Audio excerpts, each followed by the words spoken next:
How's it going, everybody? Welcome to Mortal Shell.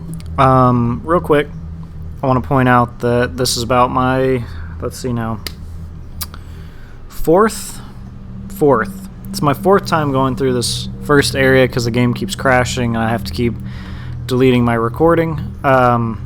Because, you know, actually I'm not even deleting the recording. I guess my computer's deleting it for me because I have to shut down the entire thing. So what I have come to figure out is if you want to be able to exit this game, you need to set all of your effects and everything to medium, and you'll be able to exit. I've been playing on ultra. Set them to medium, back out, and that will actually allow you to record for once, which is nice. So we can go back to playing on ultra, but before I close this, we'll have to get out of that. Also, the other thing, if your game ends up trying to freeze, just in case, put it in windowed. That way you can actually get to your... you can actually get out of everything and, you know, fix what you need to fix. So, with that being said, we can go ahead and move on. Honestly, there's not that big of a difference between ultra and high. So if you would prefer to play on high or whatnot, go for it. There's not a big difference, like I was saying. Even though I've gone through this area about 4 times, I still forget where things are. Funny enough. Harden is pretty cool. Like, I have nothing to complain about in terms of the way you play the game so far. It's mainly just been, like, this game's really fun to play. And that needs to be known, that this game is great. It's super fun, and I cannot wait until it actually releases. I did not mean to skip that. He pulls out the sword. I am so sorry. I forgot that I've played through this too many times. Alright. So, in this first area, we'll be able to find 3 of these mortal tokens.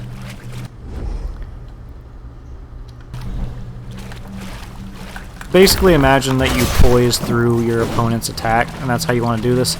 The little bar to the bottom, the circle bar to the bottom left is your harden, so you'll be able to do that.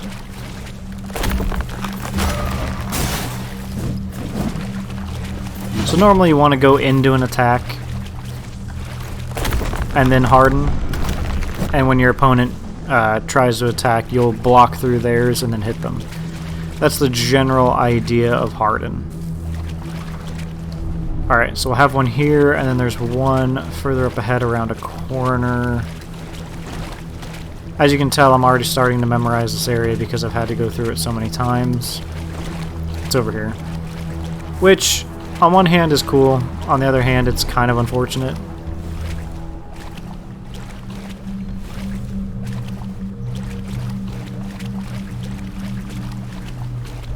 Next damage taken while hardened is converted to health. And then this boss, so if you beat him, you get 15 points of familiarity. I've beaten him 4 or 5 times now. Be careful about his lunge attack that he just did right there. Sometimes when you do your jump in, it'll actually hit you at the full extension. So kind of just be cautious. Otherwise, if you just continue to back away from him, he's not that difficult of an opponent to fight. So just remember, if you're trying to beat this guy, if you just do your thrust attack, like you just walk up to him, you harden right after he hardens, you'll trade hits, roll away, and then you can just keep doing that until he finally dies. The more I play against this guy, the more I kind of know what to punish, like when he does one of these kind of things. You know, you kind of just figure out later on what you can actually do and win. As I said, I got hit when I tried to roll out, but that was my own fault. And sometimes he won't even throw an attack, so you kind of gotta be careful with that. But for the most part, this guy is a pretty run-of-the-mill kind of tutorial-style boss. Definitely teaches you roughly what's coming up in terms of combat. A lot of trying to get away, hardening when you're ready to attack.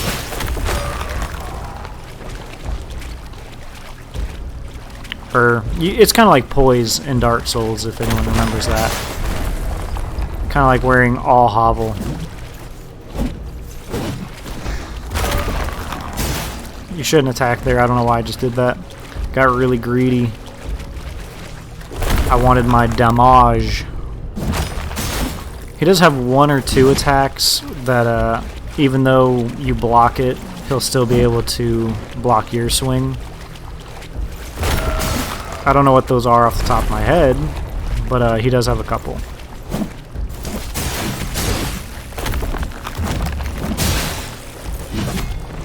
I do not want to be up in that guy's face trading. If you guys can't tell, this guy hits way harder than we do. We are wet noodles compared to this man. The other thing I have to figure out is my recording, my rendering of the video. The program I normally use has been acting up recently, and it's been developing some not so good looking renders. If this game turns into one of those where I have to upload it unperfectly rendered, I guess I'm just gonna have to accept it. But we'll see. We'll see if I'll even have to do that or not. Another not so good trade.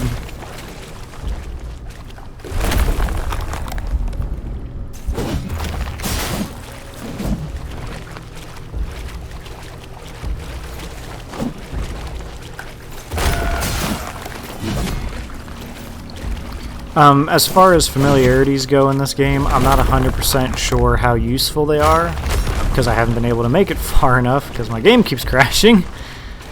But I'd rather have the extra 15 than not.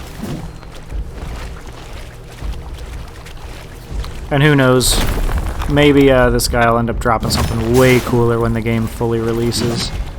Ooh, that normally would have hit me.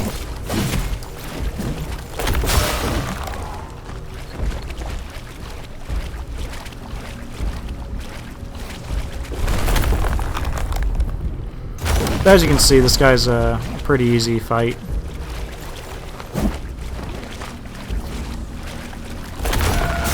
So long as you pay attention to what he does, he's not too bad. Your invincibility frames are really good.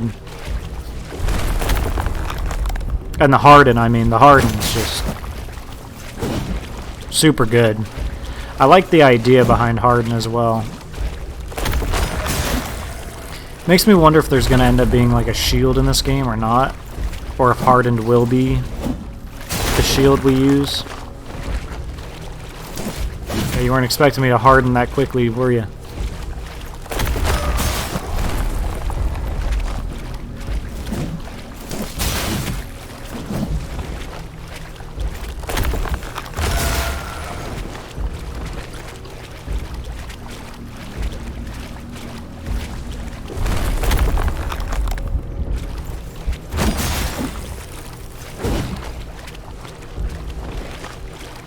Am I the chosen undead again?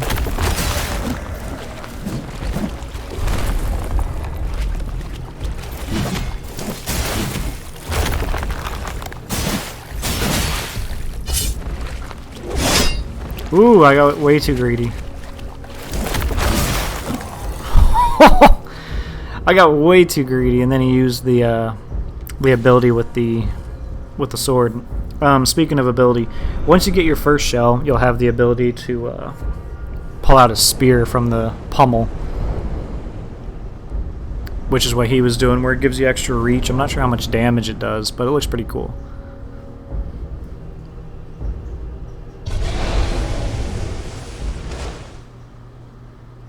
So don't forget, if you end up needing to quit out of the game, lower everything to medium before you do so.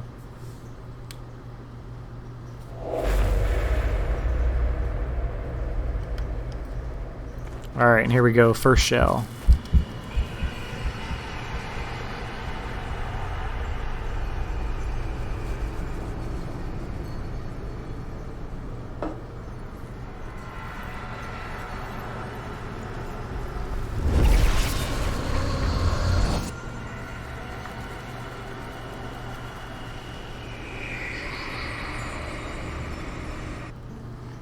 There we are.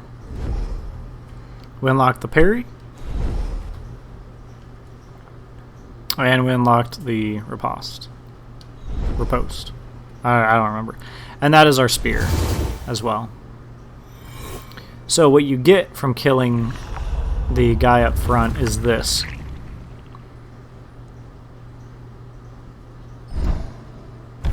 Which if we use that, we're up to 15. I'm not sure if that's money or what. And now, for the most important part of this playthrough anyway, for the first part at least, we're going to grab that damn fucking loot. No tail is perfect without the loot. He'll fall back into it again.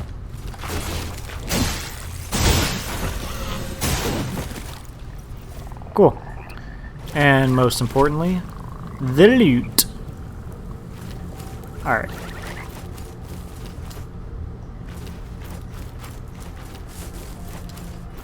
So what's important about this loot is you can actually get the familiarity, as it says, practice makes perfect. So if you want, you can skip to the end. I will play how bad the songs are all the way through, and then we'll call it.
Alright, there you all have it.